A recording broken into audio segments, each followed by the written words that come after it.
Finally, I Quit match has come back in WWE. Hello friends, welcome to my channel and welcome to new video. এখন আমি কথা বলবো SmackDown নিয়ে। হ্যাঁ, এখন স্ম্যাকডাউন রিভিউ করব। তো প্রথমেই কথা বলে স্ম্যাকডাউনে এজে স্টাইলস ভার্সেস কোডি রোডসের কথা বলতে হয়। তাদের রাইভালরি এবার হিট জেনারেট করছে এখন। আমরা দেখেছি ব্যাকল্যাশ তারা একটা 5 স্টার ম্যাচ উপহার দিয়েছে এবং তারা ক্লাসে দেখা গেছে আর একটা 5 স্টার ম্যাচ দিতে চলেছে, কারণ তাদের মধ্যে আই কুইট ম্যাচ সেট হয়ে গেছে। কীভাবে কী হলো বলছি। প্রথমে আমরা স্ম্যাকডাউন দেখতে পাই কোডি রোডস এজে স্টাইলসের জন্য অপেক্ষা করছে, সিকিউরিটি গার্ড দিয়ে নিকেলটি আজকের জন্য তাদের মধ্যে ব্রল না হয়। পরে শেষে স্ম্যাকডাউন এজেস্টার যখন আসে তখন কোডি আমরা দেখতে পাই না, সেখানে কোডি রোডস তখন রিংয়ে এসে পড়ে এবং এজেস্টারকে কল আপ করে। এজেস্টার আসে, মনে করছে তাদের মধ্যে অনেক ভয়ঙ্কর একটা ব্রল হবে। আবার জানতাম সিকিউরিটি গার্ড যেহেতু আসে তাদের অত হতে দেবে না, বা তেমন তাদের মধ্যে কোনো ব্রল হয়নি অতটা। এবং লাস্টে এজেস্টার একটি কোরিয়ার্সকে ফিনামেল ফোরাম মারে, কারণ কোরিয়ার্সকে সিকিউরিটি গার্ড ধরে রেখেছিল। তো ওভারঅল এজেস্টার আজকে আপার হ্যান্ড নিয়ে নেয় এবং কোরিয়ার্স এজেস্টাইলের সাথে আইকুইট ম্যাচ ডিমান্ড করে নিকলটিস দিয়ে দেয়। এখানে আমরা দেখছি এজেস্টারের সাথে নিকলটিসের একটা রাইভারি হতে পারে, কারণ তাদের মধ্যে অনেকবার কনফ্রন্টেশন হয়েছে। আপনার যদি মনে থাকে এজেস্টারের সাথে নিকলটিসের মানে তখন তার নাম ছিল ম্যাগনাস এবং TNA তাদের লাস্ট ম্যাচ হয়েছিল এবং সেই ম্যাচে নিকলটিস জিতেছিল, চ্যাম্পিয়নশিপ ম্যাচ ছিল। এবং কোরিয়ার্সের হিন্দি ম্যাচে নিকলটিসের লাস্ট ম্যাচ হয়েছিল যেখানে নিকলটিস কোরিয়ার্সকে হারিয়েছিল চ্যাম্পিয়নশিপের জন্য। সেটাও নিকলটিস খুব ভালো খেলে, বাট স্ম্যাকডাউনে জেনারেল ম্যাচ হয়ে রয়ে গেছে। তার যে ফিগার সে যেরকম লম্বা, সেখন WWE কে রিটার্ন করবে রেসলিং ম্যাচে এবং মনে হয় সেটা এজেস্টারের সাথেই হবে। আমি খুব এক্সাইটেড নিকলটিস ম্যাচের জন্য। টপিক থেকে সরে যাচ্ছি, বাট এজেস্টার ম্যাচ কোরিয়ার্সের কথা বললে খুবই ভালো লাগতো তাদের দুজনকে একসাথে আবার ম্যাচ হতে থেকে। আমি তো চাইছিলাম ট্রেয়ারে দিই, বাট আইকুইট ম্যাচ হলে হয়তো এখানে রাইভেলি শেষে যেতে পারে। কিন্তু এজেস্টার এখানে আইকুইট বলবে, এগুলো সবাই জানা যে এখানে কোরিয়ার্স জিতবে, এজেস্টার জিতবে না। বাট তো ম্যাচটি তো খুব ভালো হবে। ব্যাকল্যাশ তো আমরা জানতাম যে কোরিয়ার্স ম্যাচ কিন্তু সবার মজা করে নিয়েছিল। বাট একটা জিনিস আমার খুব খারাপ লাগছে যে যখন এজেস্টারের সাথে লুক গালো যখন কারেক্ট থাকে তখন এজেস্টারকে দেখে ওরকম মনে হয় না যে সে কোরিয়ার্সকে হারাবে, মানে তার সাথে লোক নিয়ে হারে। এজেস্টার মনে ভাবে কতজন থাকলে আমার ভয় করে কোন সময় আমাকে এনে মারে দেয়, কারণ ওরা তো বাঁচাইতে পারবে না। এলএ নাইট ভার্সেস স্লোগান পলের রাইভারিটি খুব ভালো হচ্ছে। তারা রিংয়ের সাথে সোশ্যাল মিডিয়া তাদের রাইভারিটাকে বড় করছে। কবে ম্যাচ হবে তাদের মধ্যে সেটা জানি না, বাট যখন হবে ব্লকবাস্টার হবে। আজকে এলএ নাইটের সাথে কার্মেলো হয়েছে ম্যাচ হয়েছে, ম্যাচটিতে এলএ নাইট জিতেছে কার্মেলোকে হারিয়ে এবং লাস্টে সে লোগান পলকে কল আপ করে এবং অ্যানাউন্সারের মাইক নিয়ে তারপর সে কথা বলে। লোগান পল বলে তুমি যদি স্ম্যাকডাউনে না আসো তাহলে সামনেবার আমি তোমাকে স্ম্যাকডাউনে নিয়ে আসবো। আমি এলএ নাইট লোগান পলকে যেখানে হোক সেখানে গিয়ে মারুক, এবং তার ইউটিউব চ্যানেলে তার পডকাস্টে যেখানে হোক তাদের রাইভারিটি দেখে খুব ভাইরাল হয়ে যাবে। সব জায়গায় এলএ নাইটের পরিস্থিতি হবে, তাকে নিয়ে কথা হবে। লোগান পল সবাই চিনি। আমি খুবই এক্সাইটেড তার ম্যাচের জন্য। এবং ফাইনালি মনে হয় LA Knight midcard championship United States championship জিতবে লোগান পলকে হারিয়ে। লোগান পল অনেকদিন হয়ে গেছে বলে যেহেতু সে এরকম ডিফেন্ড করছে না। অস্টিন থিওরি গ্রেসেল ওয়ালারের রাইভারি হতে পারে এবং তাদের টিম হয়তো ব্রেকআপ হয়ে যাবে, কারণ আজকে স্ম্যাকডাউনে যেটা দেখলাম গ্রেসেল ওয়ালার অস্টিন থিওরিকে ইউজ করছে। জাস্ট অস্টিন থিওরি ফেস্টিং করবে এবং গ্রেসেল ওয়ালার উপরে টার্ন করবে, অথবা গ্রেসেল ওয়ালার হয়তো অস্টিন থিওরির উপরে টার্ন করবে। যেই হোক দুজনেরই ফায়দা, দুজনেই সিঙ্গল সুইচটা হবে, কারণ এনএক্সটি যারা সিঙ্গল সুইচে ছিল তারা ফেমাস হয়েছে ওখানে। ডাব্লিউতে প্রথম দিকে তারা সিঙ্গল ছিল, এখন ট্যাগ টিম হয়ে গেছে এবং জনি গ্রাম ফেমাস চ্যাম্পিয়ন হয়তো তাদের হারিয়ে ট্যাগ টিম চ্যাম্পিয়নশিপ নিয়ে যাবে। তারপর গ্রেসেল ওয়ালার অস্টিন থিওরির উপরে টার্ন করবে এবং কিছু একটা রাইভারি হবে। তাদের ম্যাচের জন্য এক্সাইটেড, যেহেতু দুজনেই এখন বড় হিল, যখন একজন ফেস টার্ন করবে তখন সে খুব ভালো রেসপন্স হবে অডিয়েন্সের কাছ থেকে। এবং ফাইনালি যেটার জন্য সবাই অপেক্ষা করছিলাম, সোলো সিকা টামাটোঙ্গা টোঙ্গালো এবং পল হিউম্যানের সেগমেন্টে। বাট আমি এখন একটা হার্শ ট্রুথ গল্প, এটা হয়তো অনেকই খারাপ লাগতে পারে। সোলো সিকা কোনোদিন রোম্যান্স হতে পারবে না। এটা কেন বলছি, কারণ সোলো সিকা প্রথম থেকে রোম্যান্সে নকল করার চেষ্টা করছে, যেটা কোনোদিনও হবে না এবং সে কোনোদিন রোম্যান্সের মতো অত বড় খেলা হতে পারবে না। তার নিজস্ব কোনো পার্সোনালিটি নেই। রোম্যান্স ব্রাভির শুরু থেকে নিজস্ব পার্সোনালিটি ছিল।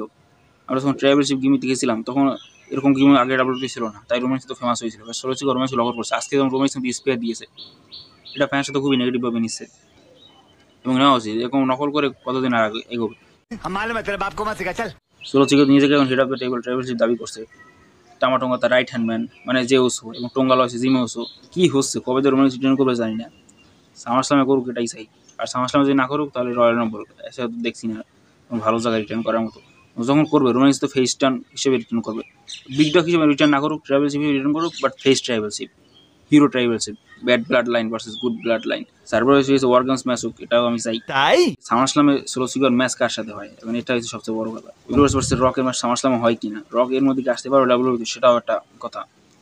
এখন আমরা দেখতে পাচ্ছি ডাব্লিউডব্লিউইতে প্রিমিয়াম লাইভ ইভেন্ট 15 দিন অন্তর হচ্ছে, এটা একটা ভালো দিক অবশ্য। এই কদিন আগেই king and queen of the ring premium live ইভেন্টে গেল, এখন আবার ক্লাসে দেখা গেছে তারপরেই আবার 1 মাস পরেই তার 15 দিন পরেই আবার মানি ইন দ্য ব্যাংক। তো ডাব্লিউডব্লিউ এখন 2016-17 সময় চলে গেছে, ওই সময় আবার 15 দিন পর প্রেফারি হবে, একটি র প্রেফারি, একটি স্ম্যাকডাউন প্রেফারি। ওভারঅল এই ছিল আজকের স্ম্যাকডাউনের কিছু গুরুত্বপূর্ণ সেগমেন্ট। স্ম্যাকডাউন আমার কাছে মোটামুটি ভালোই লেগেছে। রেটিং দিতে বললে আমি তো 5/3। রিসেন্টলি নিউজ আছে যে ভিন্স ম্যাকম্যান এখন তার হেডকোয়ার্টার থেকেও ব্যান হয়ে গেছে, মানে সেই হেডকোয়ার্টারের সামনে যেতে পারবে না, পা রাখা তো দূরের কথা। হেডকোয়ার্টারে নিজের জন্য একটা আলাদা পার্সোনাল জিম বানিয়েছিল, তার এই বয়সে জিম করা উচিত না বা দরকারও পড়ে না। তবুও ভিন্স ম্যাকম্যান তার অনেক শখ হয়, সে 80 বছর বয়সে যদি মেয়ে রাখতে পারে ভাড়া করে, তাহলে এটা তো তার জন্য কিছুই না। এবং সে তার হেডকোয়ার্টার থেকেও ব্যান হয়ে গেছে। মানে একসময় ভিন্স ম্যাকম্যানকে ছাড়া ডাব্লিউডব্লিউ কল্পনা করা যেত না। 2 বছর আগে যদি কেউ বলতো ভিন্স ম্যাকম্যান ডাব্লিউডব্লিউ থাকবে না, আমি বলতাম তুই যেটা বল, তুই জানোই না ডাব্লিউডব্লিউ সম্পর্কে না, মানে এরকম করেই বলতাম। বাট এখন সত্যি ভিন্স ম্যাকম্যান নেই ডাব্লিউডব্লিউতে, কী থেকে কী হয়ে গেলো দেখতে দেখতে। তো এরকমই জীবন তো চলতে থাকবে। এখন ডাব্লিউডব্লিউ থেকে কাদের হাতে, একসময় এদের হাতে থাকবে, তাও আমরা কোনো কল্পনা করতে পারিনি। ভিন্স ম্যাকম্যানের জন্য খারাপ লাগবে, আবার তার জন্য খারাপ লাগা উচিত না, কারণ সে যে খারাপ কাজ করেছে সেটা মনে মনে ভাবলেও ঘৃণা লাগে তার উপরে। সে ডাব্লিউডব্লিউকে ফেমাস করেছে, বাট সে পার্সোনাল লাইফে একজন খারাপ মানুষ, এটাই বাস্তবতা। আমি সিল মাইরা দিমু আর মুখে আমি মুইতা দিমু। তার নিজের স্ত্রীর সাথে তার সম্পর্ক ঠিক নেই, তার মেয়ের সাথে সে ম্যাচ করতে পারে, তার মেয়ের সাথে কিস করার সিন সে কল্পনা করতে পারে। এই এত খারাপ সিন চিন্তা করার মানুষ সে অবশ্যই ভালো মানুষ তো নয়, যদিও তার মাথায় খুব বুদ্ধি, সেজন্য ডাব্লিউডব্লিউ তার কোম্পানিকে এত বড় করতে পেরেছে। এই তোমার এই ফালতু কথা শোনার টাইম আমার নাই। রতে যে সেগমেন্টটা হয়েছিল চ্যাট গেবেলের, সেটা হাইয়েস্ট ভিউর সেগমেন্ট হয়েছে। মানে চ্যাট গেবেল যে হারে এখন উপরের দিকে যাচ্ছে, মনে হয় না তাকে কোনোদিন পিছনে ফিরে তাকাতে হবে। সে একজন বড় সুপারস্টার হতে চলেছে। তোমার কথা শুনে মনে হইতেছে তুমি বিরাট জ্ঞানী মানুষ হয়ে গেছো। অনেকে বলছে সেমিজেনের জন্য হয়েছে, না, সেমিজেন তো আগের বছর রাসেলমেনিয়া উসুসকে হারিয়ে চ্যাম্পিয়নশিপ জিতেছিল, ট্যাগ টিম চ্যাম্পিয়নশিপ। বাট তখন কিন্তু তাদের রেইন অত ভালো হয়নি। বাট এবার দেখুন ইন্টারকন্টিনেন্টাল চ্যাম্পিয়নশিপ চ্যাট গেবেলের সাথে রাইভালরি কতটা ভাইরাল হচ্ছে, সোশ্যাল মিডিয়া থেকে শুরু করে টিভিতেও মানুষ তাদের রাইভালরি দেখছে, সবচেয়ে বেশি দেখছে। চ্যাট গেবেল এক সময় কেউ পাত্তা দিত না, শর্টেজে বলে তাকে ডাকতো, আর এখন সে চ্যাট গেবেল চ্যাট গেবেলের কন্ট্যাক্ট শেষ হয়েছে ডাব্লিউর সাথে, ডাব্লিউ অফার করেছে, চ্যাট গেবেলকে অফার করেছে কন্ট্যাক্ট, কিন্তু চ্যাট গেবেল রিজেক্ট করে দিয়েছে, সে ডাব্লিউর সাথে কন্ট্যাক্ট সাইন করেছে। এটা খুবই একটা ভালো নিউজ।